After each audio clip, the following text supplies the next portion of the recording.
Picture this. You're lying in darkness on a straw mattress that smells like livestock and worse. The year is 1382 AD, and you're Catherine, barely 16, newly married in a small English village. Your husband Edmund fumbles with your shift, his breath hot and reeking of onion and ale. Through the thin wooden walls, assembled guests refuse to leave until they hear sounds of consummation. They've been beating pots and singing crude songs for hours. Your mother warned you about marital duties in whispered, confusing language that left you terrified. She told you to pray to the Virgin Mary and simply endure. She never mentioned pleasure. Your hands shake as Edmund positions himself above you. The church has been specific about how this must happen. Face to face, him on top, you beneath. This is the only way that won't damn your souls to hell. As his body presses down, you realize medieval sexual practices aren't about this moment alone. They're about 1,000 years of accumulated fear, superstition, and religious terror. They're about the collision between pagan traditions and Christian doctrine, determined to suppress every natural human desire. This is not a love story. This is medieval intimacy, where bodies became battlefields for spiritual salvation and family honor, where the bedroom was never truly private, and where the wrong position could damn your eternal soul to hell itself. Before diving into these forgotten stories of survival and suffering, if you enjoy learning about the hidden truths of history, consider hitting that like button and subscribing for more content like this. And please comment below to let me know where you're listening from.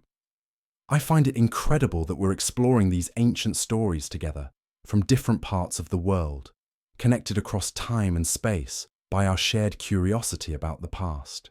The medieval church had very specific ideas about what sexual practices were acceptable, and they weren't shy about enforcing them. Thomas Aquinas, the great medieval theologian, laid out explicit rules around 1265 AD in his Summa Theologica.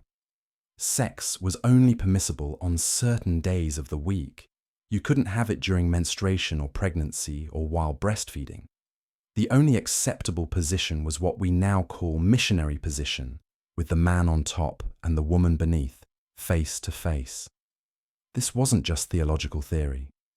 This shaped every single aspect of medieval sexual practice. Deviation from these rules was a mortal sin. Oral sex was forbidden entirely. Rear entry was considered bestial, linking human sexuality to animal mating. Even more bizarre, the church calculated that if you followed all these rules strictly, married couples would only have legitimate sexual relations about 50 days per year. Think about that. 50 days. Imagine being told by religious authority that you could only have sex with your own spouse on roughly 1 day every week, and only in one specific position or face eternal damnation. The pressure on medieval women was absolutely crushing. They faced an impossible choice every time their husbands approached them. Submit to their husband's will and potentially commit mortal sin, or refuse and face their husband's wrath in a world where domestic violence wasn't just legal, but expected and normalized. Medieval medicine built its understanding of female sexuality on fundamental misunderstandings from ancient Greek sources. Medical texts taught that women were essentially defective men. Their sexual organs were inverted versions of male anatomy. The vagina was an inside-out penis, the ovaries internal testicles. This wasn't ignorance, but codified medical knowledge taught in universities across Europe. Physician Constantine the African claimed women required multiple orgasms to conceive. This led to the bizarre belief that rape couldn't result in pregnancy because the woman couldn't achieve necessary pleasure if unwilling. If a woman became pregnant after assault, medieval courts took it as evidence she had enjoyed it. The concept of marital rape didn't exist because wives were legally property. A husband had unlimited sexual access, regardless of consent. The medieval understanding of menstruation was rooted in terror that persisted for centuries. Menstrual blood was believed to be poison, so toxic it could kill crops and sour wine. Pliny the Elder, studied in medieval universities, claimed it could drive dogs mad. Women during their cycles were considered dangerous pollutants, isolated from society. They couldn't enter churches or prepare food.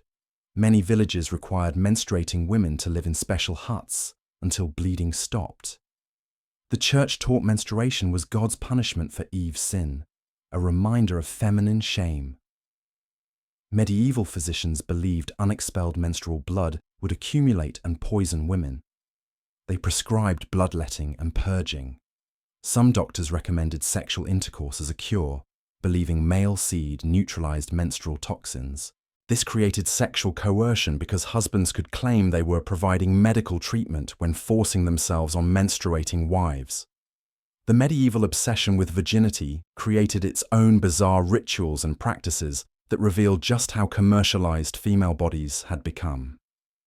When Catherine married Edmund, her virginity was literally her dowry, more valuable than gold or livestock. The hymen became a currency of honor, traded between families as proof of the daughter's purity and their own reputation.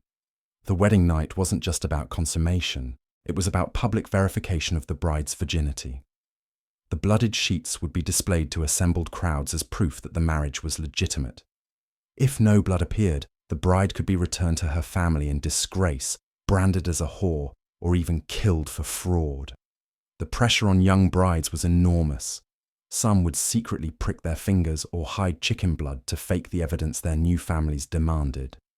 But medieval medicine's understanding of virginity was hopelessly flawed.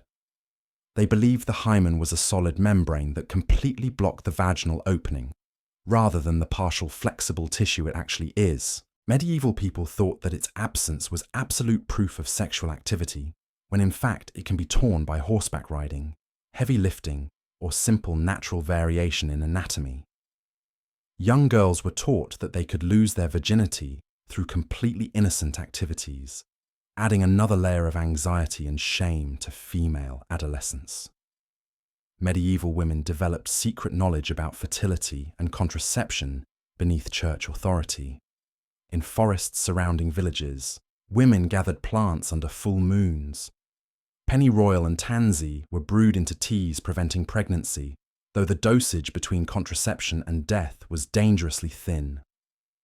Mandrake root, shaped like human figures, was worn as fertility amulets. Forged versions from carved bryony were common in markets due to high demand. Women tracked cycles by lunar phases and developed herbal remedies for cramps. This knowledge was hidden from male physicians who might condemn it as witchcraft. The same plants preventing pregnancy could cause abortions. Folk medicine and magic were impossibly blurred. Women might pray to saints for safe childbirth, while burying afterbirth under thresholds to ensure future fertility, or wear crucifixes to church, while hiding amber between their breasts to prevent miscarriage. The medieval concept of consummation created its own elaborate legal and spiritual complications. A marriage wasn't considered legally binding until sexual intercourse had occurred. This meant that proving or disproving consummation became a matter of legal inquiry in church courts. Bishops would examine both husband and wife, interviewing them separately about intimate details of their wedding night. They would inspect the woman's body for signs of penetration and question neighbours about what they had heard through the walls. Medieval villages were small communities where everyone knew everyone else's business. A woman seen talking to a man who wasn't her husband or relative could be branded as promiscuous. The standards of female behaviour were so restrictive that even married women lived in constant fear of gossip and accusation. The bedroom was never truly private. The community, the church, and ancient superstitions all had a stake in what happened between husband and wife. The wedding night ritual itself began long before the couple was even alone. The bedding ceremony involved wedding guests literally dragging the bride and groom to their chamber, undressing them while singing bawdy songs, and then standing outside the door listening for sounds that would confirm the marriage was legally binding.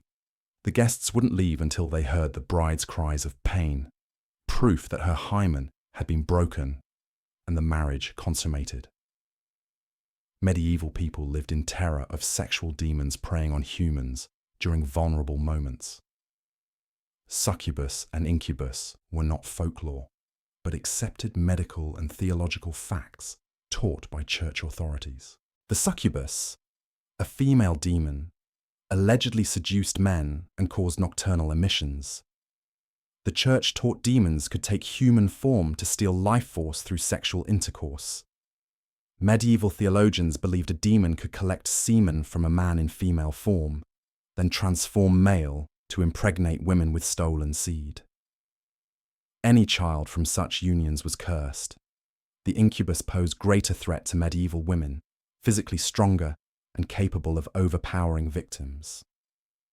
Women who reported sexual dreams were accused of consorting with demons. The line between victim and witch was terrifyingly thin. What we understand as sleep paralysis was interpreted as demonic assault. People waking unable to move felt pressure on their chest. The church prescribed exorcism rituals, but many suspected victims were burned as witches instead. Medieval marriage was ultimately about survival and reproduction, rather than love or sexual satisfaction. In a world where life expectancy was terrifyingly short and infant mortality was devastating, the primary purpose of marriage was to produce children who could carry on the family name and work the land. Sexual pleasure was a secondary consideration at best, and often seen as a dangerous distraction from more important concerns. Women faced the constant threat of death in childbirth. Maternal mortality rates were staggering. 1 in 3 women died during or shortly after delivery. For unmarried women, unwanted pregnancy often meant social destruction, exile, or death. The practice of infanticide, while officially condemned, was widely understood as a desperate woman's last resort in impossible circumstances. Medieval people developed elaborate theories about sexual compatibility based on astrological signs, bodily humours, and physical characteristics. Medieval physicians believed that sexual pleasure and fertility depended on the proper balance of hot and cold, wet and dry humours in both partners. Physical examination of potential spouses was common among wealthy families. Physicians would examine the bride's body for signs of her sexual temperament. Wide hips indicated fertility, while narrow hips suggested barrenness. The groom's penis size and shape were analysed for compatibility with his intended bride. These examinations were conducted with the same clinical detachment used for examining livestock. As Catherine lies beneath Edmund in that dark cottage, listening to the sounds of celebration outside, she carries the weight of an entire civilization's sexual anxieties pressed down upon her young shoulders. She carries the burden of religious doctrine that promises damnation for pleasure, family honor that depends on her reproductive capacity, community surveillance that monitors her behavior obsessively, and her own desperate desire for survival in a world that offers her no protection or agency. The medieval period reminds us that human sexuality has always been shaped by power, fear, and social control. The bizarre practices and beliefs of medieval people seem alien to us now, but they emerged from the same fundamental human needs and desires that drive sexual behavior in every era. Medieval intimacy was never truly intimate. It was always public, always political, always dangerous.